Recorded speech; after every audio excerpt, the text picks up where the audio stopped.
This episode of the Huddle Breakdown is brought to you in association with the OneFootball app. The OneFootball app is the best football app on the market right now. Everything that you need on any team, in any league, is available in the OneFootball app now. The fixtures, the results, transfer news, and even stats, everything that you need on any team, any league is available in the OneFootball app. And in addition to all these other great features, the OneFootball app is now offering everyone in the UK and Ireland free match highlights from the Serie A every match week. And on top of that, they will have one free selected match on a Saturday, which will be live streaming across the app. So if you want to get all these other great features and get an opportunity to watch some Serie A football on a Saturday, then download the OneFootball app using the link in the description below. You'll be supporting the channel and you'll be getting a top-notch football app as well.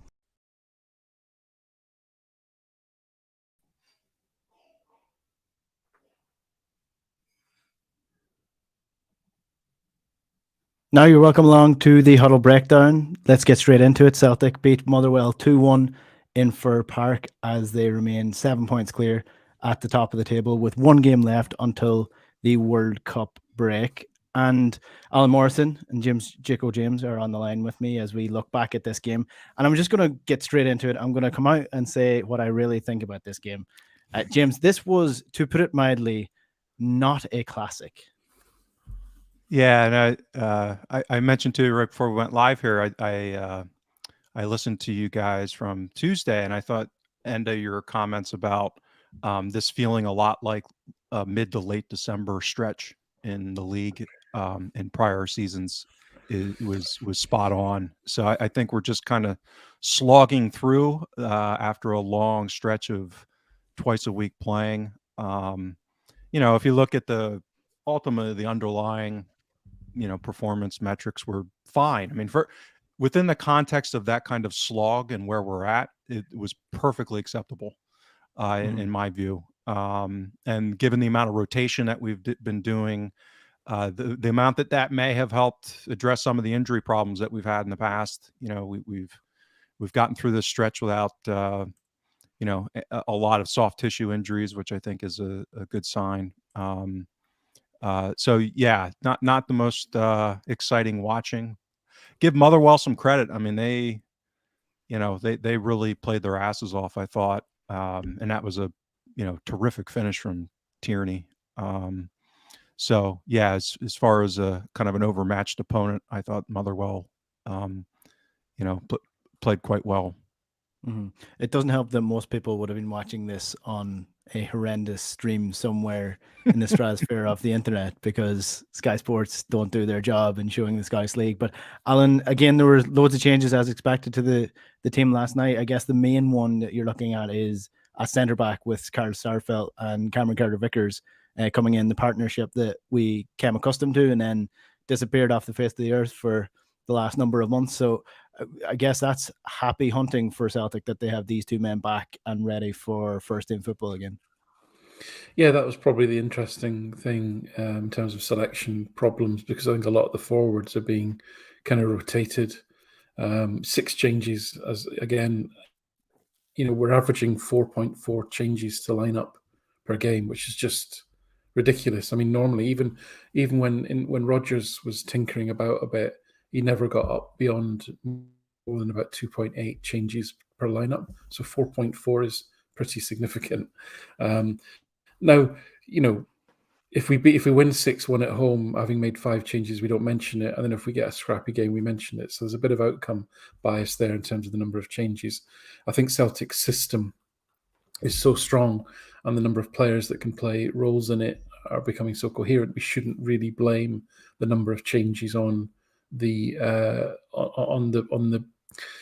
not the quality of the performance, but perhaps the intensity of the performance. I do think I think you're absolutely spot on. I agree with James what you said. If you remember in December, the way that the schedules are run these days is that we normally play about 9 games in December and a League Cup tie usually as well, and maybe a final. So, and if you recall, there's been many a year when those games have been 2-1 wins, 1-0 wins, a home to Partick Thistle, 1-0 away at Dundee, 2-1 at home to Motherwell type of games. There's a lot of those kind of games. And this was very much one of these, you'll never remember this game if Celtic win the league. But by goodness, if we hadn't won last night, I think a lot of momentum would have slipped in terms of that 7 point, well, effectively 8 point lead that Celtic have got. So very important win, and actually done with a huge degree of comfort.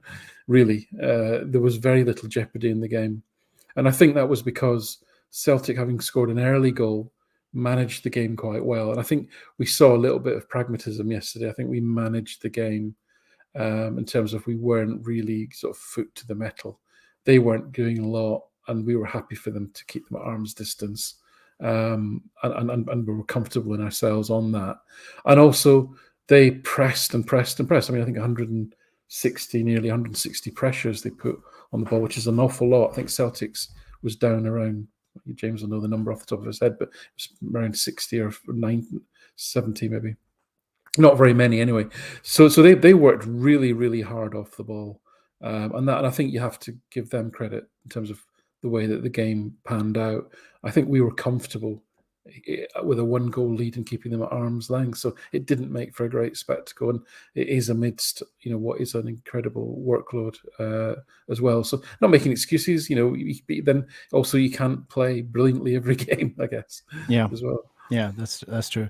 And I would also add to this idea of what stage of the season we're actually at in terms of the slogfest. I would add that there is never really a year except for a World Cup year where some players may be looking at a game, let's say, for example, against Ross County this weekend, and thinking, if I pull my hamstring, I'm going to miss the World Cup. And that's what Cameron Carter-Vickers, who was called up to the United States squad, is going to be thinking. Aaron Moy this is going to be his last World Cup, more than likely, for Australia. And there are players who are looking to play at their first World Cup as well. And this is the sort of weirdness of this season, that this presents this hassle for managers, international managers and club managers, and for the players as well. There's no doubt in my mind that Cameron Carter-Vickers, who worked so hard to get into the United States squad, is going to want to stay fit for the next week until they can get over this hump and get into the World Cup with their country. So that definitely plays a role, I think, in some of the things that goes on, especially if you look at the tackle that went in. Was it on Carl Starfelt? The VAR didn't merit as a red card. That's a World Cup ender potentially if that goes the wrong way. So look, we're not going to talk about VAR tonight. I've made myself a promise. There were three decisions that we could potentially delve into. But every podcast is just going to turn into the VAR cast now over the next couple of months if we continue to go down that road. So we'll park VAR unless it's absolutely necessary to talk about it. One thing I do want to talk about is Matt O'Reilly and his role within the side, because we were just talking off air there, and it's something that I referenced in the preview of the game as well, is that James McCarthy and Cal McGregor are currently Celtic's only injuries, which is actually quite astounding given the amount of games the Celtic are playing, and it's partly down to the rotation. But Cal McGregor, when he got injured in the Shakhtar game in the Champions League, it was revealed that he's going to be out until after the World Cup, and everyone was like, that's give or take 6 or 7 weeks. And it seemed like that was the longest time possible that he was going to be out. But James Matt O'Reilly has filled in as the number 6. And except for the Champions League games, it hasn't really been or made much of a difference to the midfield. I know overall to the structure of the team, it definitely has, but you wouldn't really have noticed that Celtic were missing their talisman in the midfield if you look at just purely domestic form. Yeah, it's I think it also speaks to, I think we mentioned this a little while ago when O'Reilly really took over this role, and his basically keeping Ablagar out of the side for the most part, and I think it's probably been surprising to a lot of people, including myself, that Ablagar hasn't gotten more minutes. Given kind of the pedigree he had, and so I think it speaks to what, particularly domestically, what the manager wants in that position, and how much he values the ability to do ball progression and maintain possession, and move in attacking transitions. And I think that's the one thing that has stood out in his limited minutes. And again, it's way early and we'll see. But that seems to be an aspect of play that Odegaard has not been shining through when he has played. So O'Reilly really offers that dynamism domestically.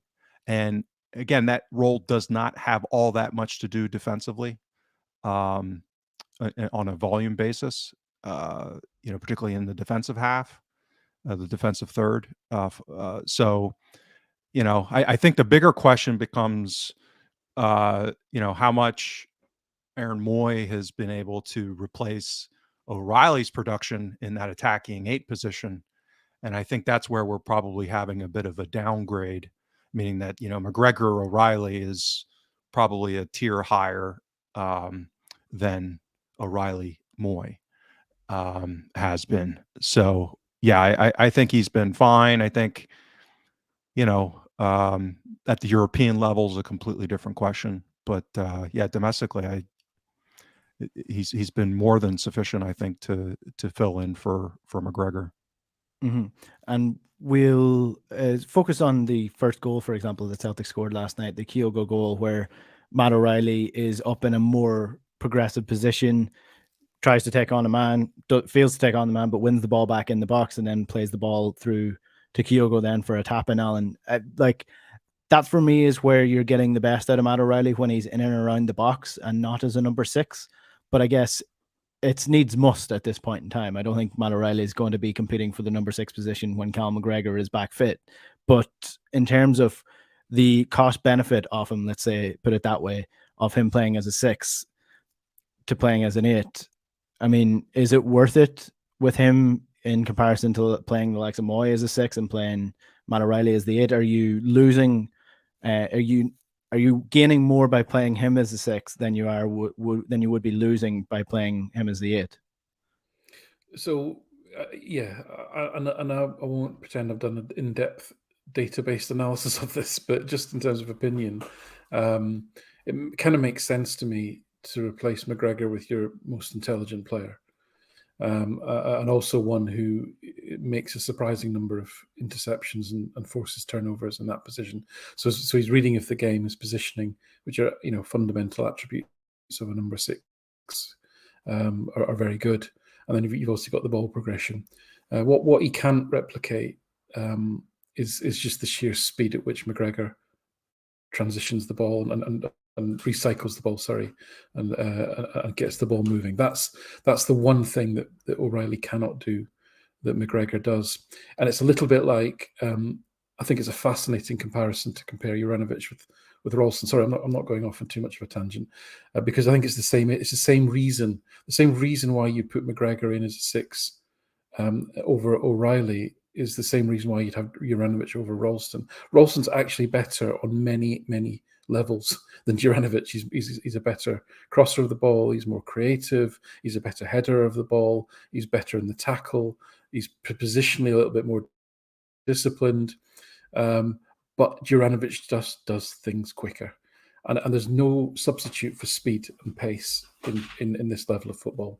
And with McGregor, it's the same. He just, as I say, he just recycles the ball quicker than anyone else. That's his main skill. Because actually, I was just checking there that, obviously O'Reilly's creativity in terms of productivity, let's call it, so expected goals, expected assists, has gone down markedly since he moved to a 6. He was averaging 0.7 a game as an 8, and it's then gone down to 0.2 a game. But having said that, if you watch him against Dundee United, and it was only really when I watched the game back that I realised what he did in that game was he used to talk about the old cliche about taking the game by the scruff of the neck. That's what Matt O'Reilly did in the second half of that match. He basically dominated that football match, and he individually drove Celtic forward, and he was involved fundamentally in all 4 goals. He won the tackle in midfield, passed it to Hatate to Jota cross for Haksabanic. That was a goal on transition that was forced by a turnover by O'Reilly in centre midfield.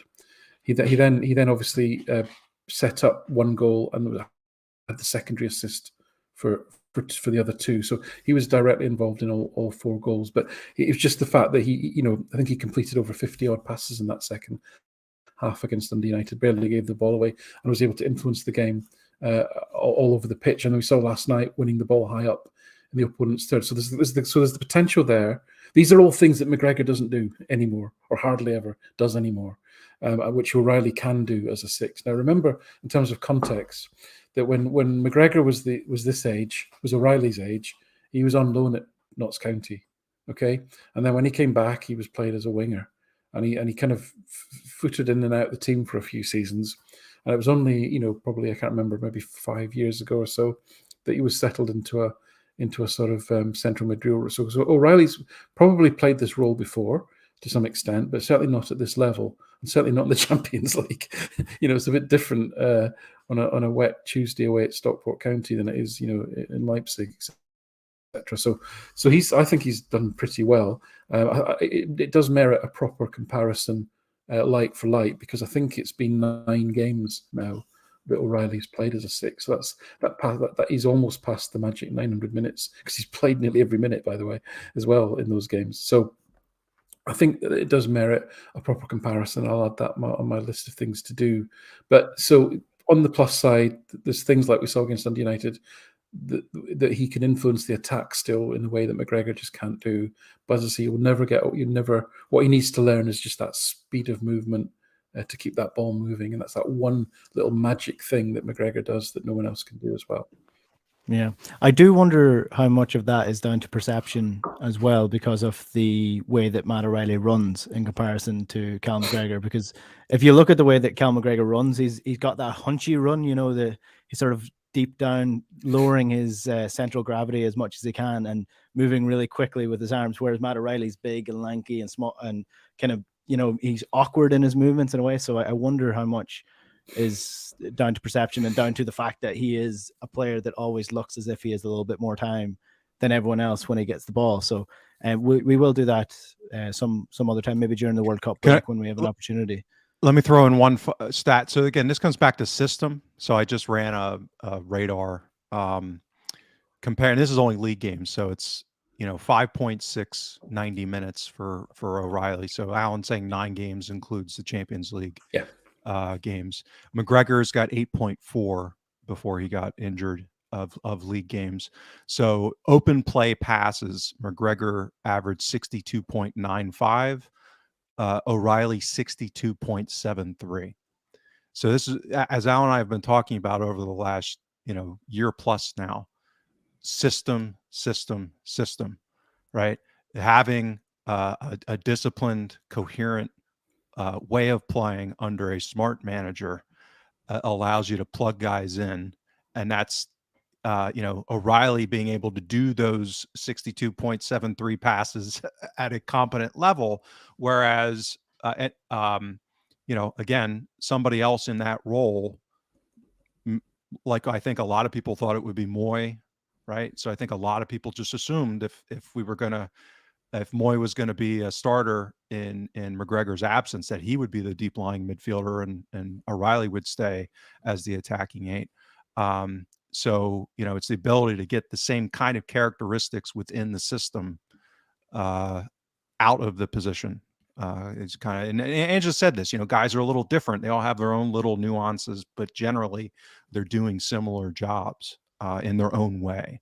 And I think that comparison is a really good one, an example of that. Yeah. The one downside to that, I will say, is that, you do need to sort of maybe it's where we need to advance the system a little bit, is that when we got to the Champions League level, teams were swarming Matt O'Reilly because they knew that was the outball. So we might need to change that up a little bit or develop it a little bit more so that our number 6 is not the only guy that is the main folk of the attack. He's the main guy that the defense goes to in order to start the counterattack. So we'll see how that develops over the next. Sorry, Alan. Sorry, Enda. I would just respectfully disagree with that. One feature I felt of the Champions League games is that they let Matt O'Reilly play, whereas in league games they do target him. None of our opponents in the Champions League felt any of our players were that good that they had to sort of man mark them particularly. That's just the honest truth, right? And if you actually look at it, The most, apart from the Dundee United game, where, as I say, he individually took the game by the scruff of the neck. If you look at all of the games that he's played in the sixth position, the most passes he's completed was 61 away at Real Madrid, and then the next one is 57 at home to Shakhtar. Whereas in league games, it's been 38, 40, 41. So actually, he's been put under how more many of them pressure. were backward though? Well, I don't know. I haven't got that. I mean, in terms So of that would be the key forward, metric for me, is how many of his passes went backward rather than going forward in comparison to the league games. No, fair enough. Okay, so his two highest number of pack passes outside of Dundee United, where it was 24, right? The next two highest number of pack passes in the time that he's played a six was 11 at home to Leipzig, and then third is 9 away at Madrid. So actually, he was able to play higher volume of passes and a higher volume of forward passes in the Champions League, because in Scotland teams do know to crowd our pivot player, essentially. Yeah. Mm-hmm. Let's move on to Kyogo, and I'm not avoiding the argument on Matt O'Reilly. Don't worry about that. We'll come back to Matt O'Reilly and Cal McGregor during the World Cup, and we'll do a couple of maybe player-specific things when we have a couple of weeks off games. I want to talk about Kyogo because last night he got a goal, and that takes his tally up to 10 league goals now in the Scottish Premier League, one behind Kolak in the top scorer charts.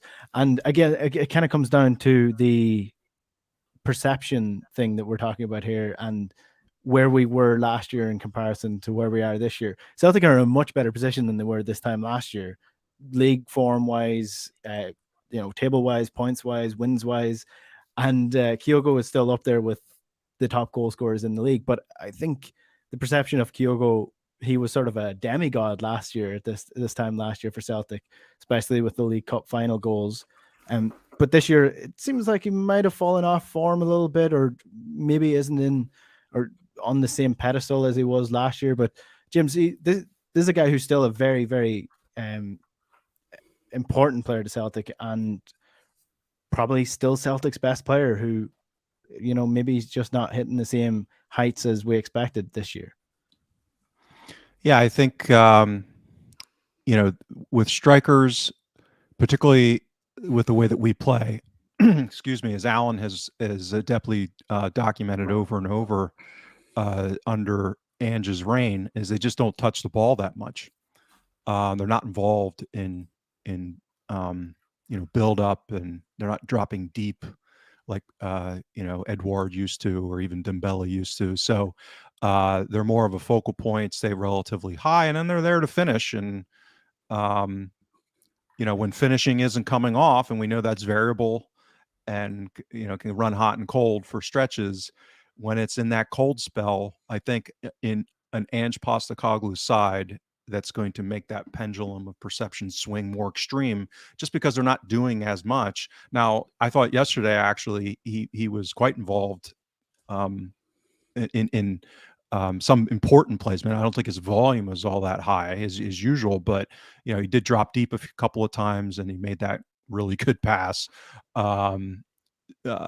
So he's got that in his locker. So he's got the ability to do that and to kind of move on the ball.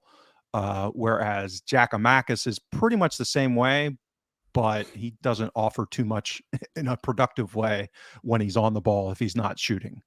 So Giakoumakis is, for the most part, his finishing while at Celtic has been pretty good, particularly early. I mean, it's cooled off a little bit here this season, but still at a good level. But I mean, he was at an insane, unsustainable level in his spell last season. So I just, I fully expect Kyogo to finish more, to take it more of his chances. It's not like he can't do it at the European level. He had a really good group stage last season, finishing wise, had some really terrific goals. So, it's just one of those things. And I think, perception will warm back up as he starts netting some of these chances that he gets. On the Celtic scorers list, so I was just looking at it here. So Kyogo's top scorer this year with 11 goals. Abada has 9, Giakoumakis 8, Jota 7, James Forrest 5, Maida 4, and then there's a load of players on 2 goals, including Carl Starfelt, which is exceptional, and then a couple of players have 1 goal. I'm just looking through the list here, Alan, and Aaron Moy and Bernabe are the only 2 players that I think are coming to mind as first teamers that don't have a goal this season. Am I correct now? Oh, you put me on the spot. I'm not sure. Oh. I'll have to. There's another sheet somebody in the I'd have to open comments to get that one. Somebody in the comments might be able to let us know. But in any way, Outsource the that, main point, the main point Yeah, that that's I'm trying to crowdsourced, make here yeah. is that there, regardless of Kyogo, shitting the lights out or not, there's a lot of goals from a lot of different players in the team, and I think that's where the system over players sort of conversation comes in. Is obviously you need the player to score the goals as well, but if you've got goals spread out throughout the team, that's more important than having one key striker who you rely on for all the goals, which, by the way, Rangers do in Kolak. Yeah, for sure. So listen, let me just address the. I agree with that, and I think it's healthy that we've got so much goal threat across the squad for sure. In terms of Kyogo, then, so scoring contribution. So remember, scoring contribution is goals plus assists, and expected scoring contribution is expected goals plus expected assists. Okay, so it's overall attacking productivity. You can think of it that way. Last season, so Kyogo played around about the equivalent of 24 full 90 minutes, and over that 24 full games, if you like, his scoring contribution was 1. So pretty much every game he got a goal or an assist. Okay, his expected scoring contribution was 0.99. So bang on. So let's take a look at what he's doing this season. So this season he's played about half that. He's played the equivalent of about 12 and a bit full 90 minutes. His scoring contribution, 0.98. His expected scoring contribution, 0.97. So that seems pretty consistent to me, and indicative of not only his personal performance, but again, the consistency within the system. Because I'm not saying you could put anybody up front and you'll get the same results, because we've recruited strikers that are, able to play that role, that are not stressed about not having the ball a lot of the time. And in fact, I think this season, and I need to prove this, but I think this season our strikers are touching the ball even less than they did. It's become a more extreme version, a pared down role. It's become even more specific. Although Kyogo does wander about a bit, Giakoumakis actually touches the ball more than Giakoumakis. That's really because Giakoumakis gets involved in duels at various parts of the opposition, which Kyogo tends not to do. He tends to avoid contact, obviously, because he's so small, and his attributes are best seen when he's trying to kind of run away from opponents and get into space. So listen, that's the numbers, right? He's pretty consistent. He's pretty much bang on, 1 goal or assist every single game, and that's what, as expected. He's bang on as expected. He's not overperforming.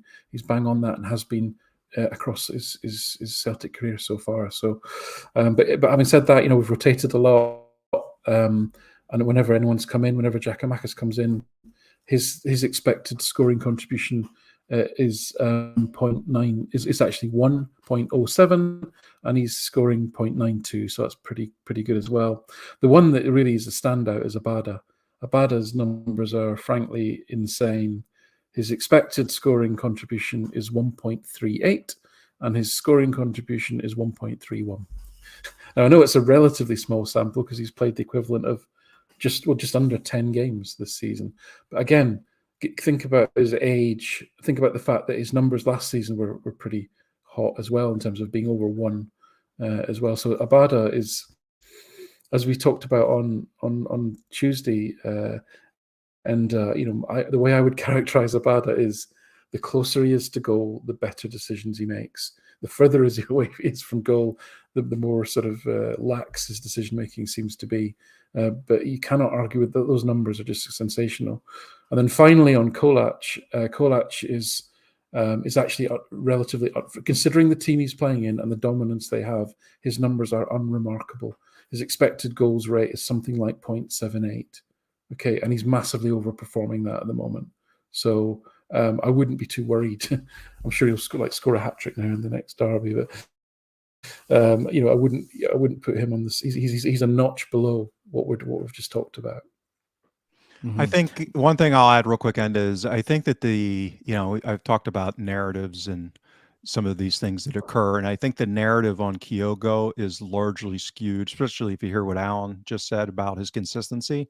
I think the narrative has been built because of what happened in the Champions League, and the narrative of us not finishing and taking our chances as a team, and that his actually, I wouldn't say a huge role in that. I mean, he didn't finish. I think his cumulative XG was like 1.78, right? So he didn't score. It was like 11 shots. I mean, again, we're talking about minuscule samples here against, two of the better clubs in the world, and keepers that were pretty good, particularly in the case of Real Madrid. And so overall, he's fine, right? It's just that it's over kind of focus on what happened in the Champions League. Understandable. Again, it was very frustrating for all of us. But he's, basically just moving along as you would expect overall. Yeah, and that was the point I was going to make. It's like this season in general, I think, has failed to sort of take off in the manner that it probably would have last season if we didn't have the Champions League in the middle of it and those sort of disappointing results, and almost looking at the players as thinking, are you really that good because you failed in the Champions League? I would have actually loved to see what would have happened with this side in the exact same group if the Champions League was happening on a normal year without the World Cup, if the games were a little bit more spread out, and if players didn't have the World Cup in the back of their mind and the season wasn't compressed. I would have loved to see if that would have made any difference. Maybe it would, maybe it wouldn't, but we'll never know. We'll wait and see until hopefully next year's Champions League and see whether there's any progression on that side of things. And the rest of the game, then, I guess the two things that you talk about is the two goals that Celtic scored, one chalked off from Jota, an absolutely lovely finish as well. Hilarious angle for the VAR decision. But the second goal from Daisen Maeda was almost a carbon copy, the exact same move from Celtic, a long ball over the top. Amazing touch, by the way, from Daisen Maeda to bring himself into the position, and then finish was his left foot. Then it was a right foot first touch, left foot finish, which was absolutely lovely. But I guess that's where Celtic are going to get a little bit more joy, is when you have players like Maeda, and me and Alan spoke about this on Tuesday, whenever we did the podcast, about the players that we have coming off the bench in replace for the players that we have starting the game. So Haksabanovic and Jota started the previous game. Jota started this game. Maeda came off the bench and was that little bit different in pace to get in behind the Motherwell defense to score that goal. So I guess this is the variety of players that we have now, that we are not bringing on like for like, but we're bringing on players who are able to do different things and able to change the game if required. I think the other part, I agree with everything that you just said. I think that the other aspect is the inherent challenge that overmatched domestic opposition have when they do try to press us high, or when they are trying to chase a goal. Meaning that, Motherwell, as they were moving their line higher, you can see when we've got some of these talented players that are able to play those longer balls with that kind of pace in behind. And we don't see that much domestically, because there aren't that many teams that deploy that kind of strategy, particularly that late in the game, particularly outside of, let's say, the top 3 or 4 in wage bill clubs, the Edinburgh clubs and obviously Rangers. So it's tremendous when it comes off. And I suspect we won't see it too much out of too many opponents, because of how dangerous we are in that regard. And they are such high quality chances. I mean, when you get in behind like that and you get these kind of de facto one-on-ones with opposition keepers, they're very high quality. And we've got the players, obviously, that can finish them at a decent rate. So, yeah. from a game plan perspective, Alan, from a game plan perspective, this is sort of something that you see from different coaches. I'm not sure Aaron specifically fits into the model of more long passes, more quick. It's sort of the Rangnick model of, get the ball forward as quick as possible. And if you want to go even further back, it's Jack Charlton with Ireland, get the ball forward as quick as possible and pin your opponent in. It really is an old school method, but I don't think it's something to be scoffed at. I don't think I think a lot of people think long ball means hoofing it up, hoping that it's not going to come straight back at you and hoping someone can get a nick on it and get in and goal. This is precision passing from the likes of Matt O'Reilly and David Turnbull, who played the ball over for Maeda's goal. Like when you have players like we have, this is a game plan that we can bring into the game, especially when teams like Motherwell are pushing up high.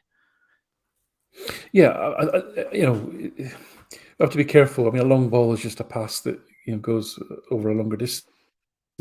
I mean, the question in your mind should always be: was that the best decision? That's always the question. Was that the right pass to play in the circumstance? Now, some teams do literally thump the ball up the pitch because they don't have the players with the skill or the speed to progress it along the ground, which is a much safer way to keep possession and keep the ball, and also it's a way of trying to turn the game into more of a lottery and thus reduce some of the variance there is in quality between teams. So that's a perfectly legitimate way to play football.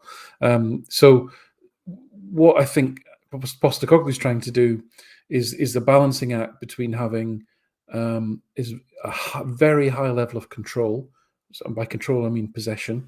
So keeping the ball, so not just giving it away by making crazy passes and high risk passes all the time, allied to being very aggressive in your attitude in terms of what you're trying to do with the ball. That means looking for opportunities for quick vertical passes over whatever length is going to get the ball into the danger area, and getting people deployed such that you can then create overloads, especially in wide areas, and flood the box. That's the framework. That's the idea, and obviously it's a difficult thing to do because if on the one hand you're saying, right, we need to control the ball, and on the other hand you're saying we need to get it forward quickly to take advantage of any overloads or spaces that are there, then you're asking your players to make quite a sort of high-end decisions. And what you end up with in that sense is you will end up with fullbacks who are giving the ball away 12, 13 times in a match. You'll have players like Hatate who 1 minute will play a worldly pass, and the next will be giving the ball away. That's just the trade-off you're going to get with having that style of play. And the better players will do it. Obviously, will do it more consistently. But I think we're we talked about Maeda there, and I think he's got a role to play because if you look at Celtics, I've just been looking at expected scoring contributions across the team this season. So we mentioned Kyogo and Giakoumakis are around about the 1 mark. Abada's on 1.3. You've then got Jota and Haksabanovic on over 0.8. You've then got Turnbull on 0.7. O'Reilly would be on 0.7 if he hadn't dropped back to the 6th position, and then you've got Maeda on 0.6. So you've got an array of attacking players there who are almost getting a goal and assist in every game.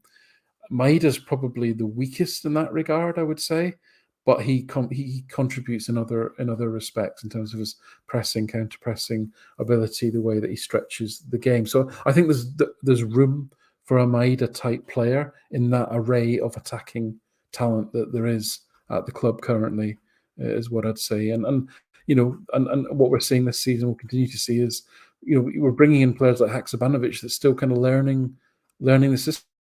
I mean, Abada's a young player learning the game.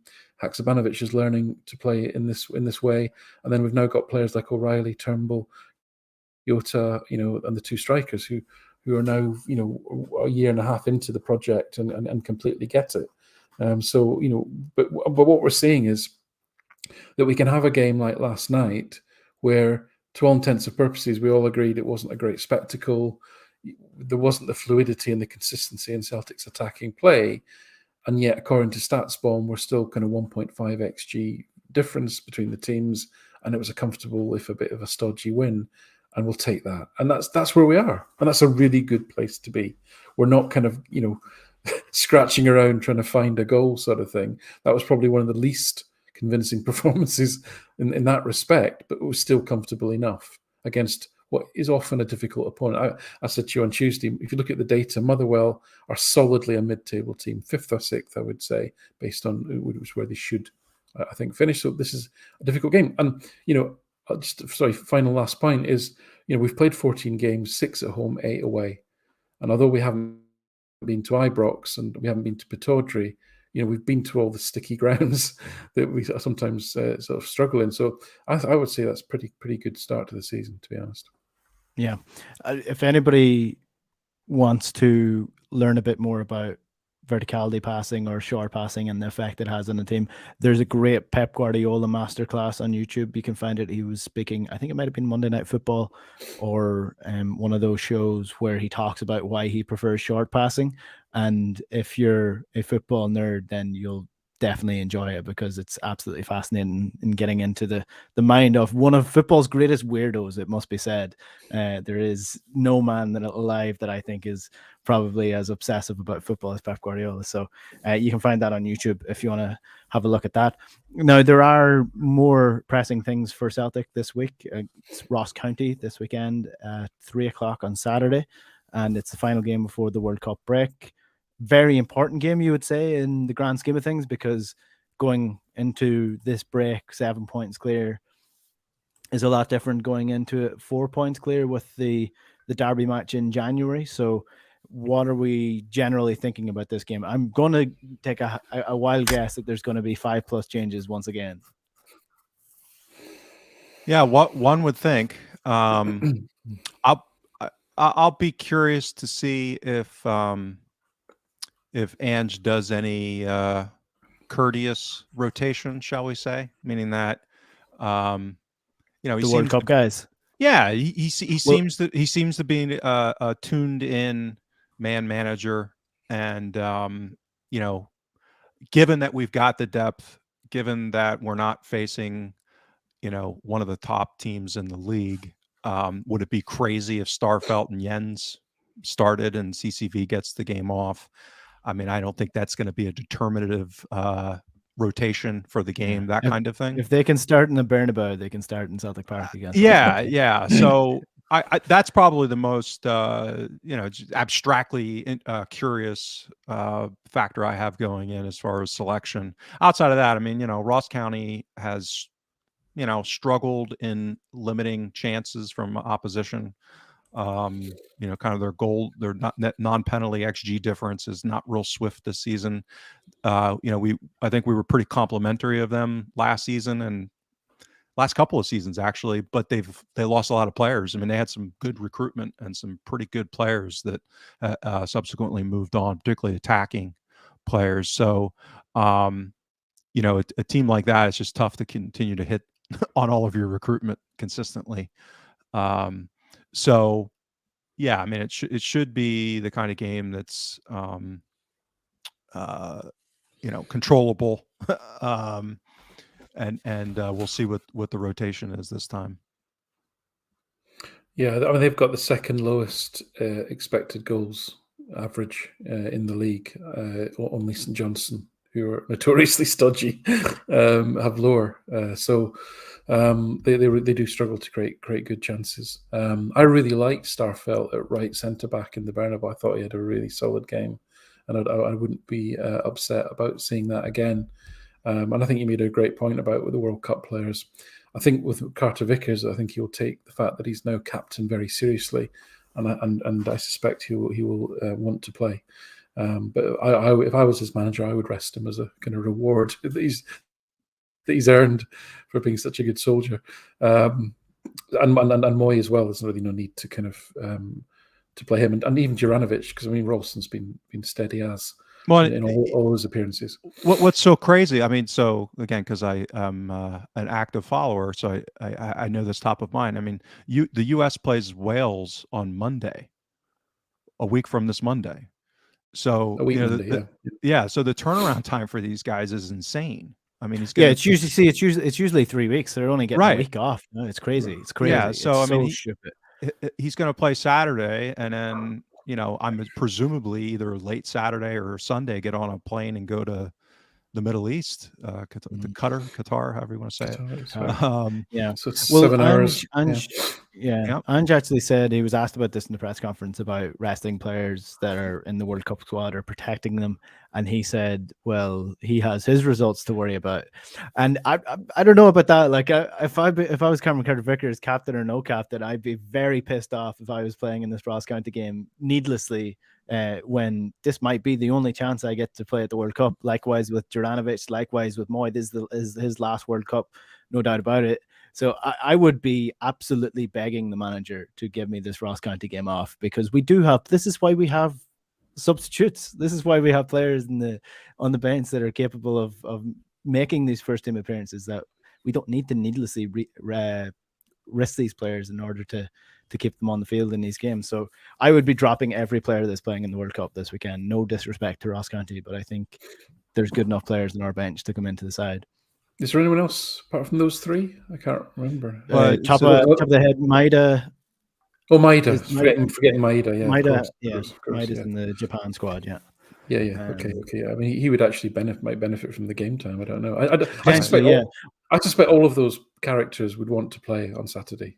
In all honesty, well, that's that's the flip side of it as well. Is that, do you actually want to play in these games so that you're fit and ready to go match wise in order to get into your side? Maybe even put a friendly reminder to your manager if you're not in the starting lineup that this is what you can do for club level. So look, it's a weird season. It's a weird World Cup. I don't like it, and I can't wait until it's over. So that's where I stand on the World Cup. I mean, this congestion of fixtures. I mean, interesting the point you made earlier, Enda, about the Champions League. I mean, we're going to have relatively few players in the World Cup compared to the teams that we played in the Champions League. So if anything, that was an advantage for us in that sense. And similarly, condensing all these games that we've played, the likes of Ross County and Motherwell are not used to playing two high intensity games in a week and have got smaller squads. So it's been a massive advantage for Celtic, on top of the 5 substitution rule, to have this schedule, to be honest with you.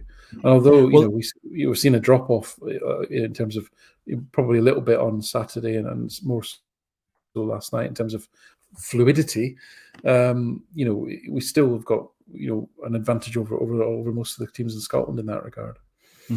Well, the reason that I would be interested in it is sort of the flip side of the argument of players not looking to get injured. It's more players that were trying to fight for their place in the World Cup squad this year, because although you look at Modric and Kroos and all, they're guaranteed to be in their squad, but there are also players on the fringes like Eduardo Camavinga, for example, who is in the France squad, but players who would have been looking to showcase their ability in the Champions League. I think it may have made absolutely no difference, but it just would have been interested to see. I might be wrong, but I think Kroos is retired from international. Kroos is injured. Oh, is he? Yeah. Oh, okay. He's not. I think he has retired now, but I'm pretty sure he would have been making himself available for this World Cup. Now I could be wrong on that. Somebody can correct me in the comments, and I'm sure they will. If I am wrong. They got quite when I saw the squad, I only just glanced through their squad today. It looked quite a young squad, apart from Thomas Muller, of course, is still kicking about. Yeah. Look, that's probably where we'll leave it for this week's podcast. We'll have a podcast next week looking back at the Ross County game, and there's loads of comments as well asking about Abada as a striker and who we should be looking for in the January transfer window, and overarching themes that we will touch on when we don't have a game to look back on. So over the next couple of weeks, we'll have plenty of time to look at that.